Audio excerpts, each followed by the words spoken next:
আজকে আমরা হারিয়ালি চিকেন করব রাজদানের সাথে। রাজদান নাড়ছে, মশলাটা দিয়ে দাও।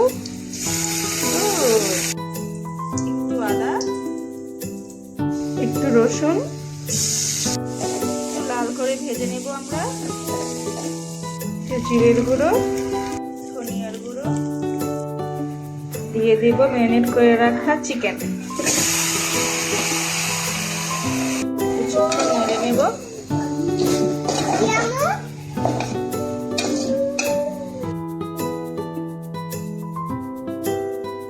এখন আমরা ম্যারিনেটের অংশটুকু গরম পানি দিয়ে দেব। ঢাকনাটি উঠিয়ে দেখব। কি মনে হচ্ছে রাজদান আমাদের রান্না হয়ে গেছে?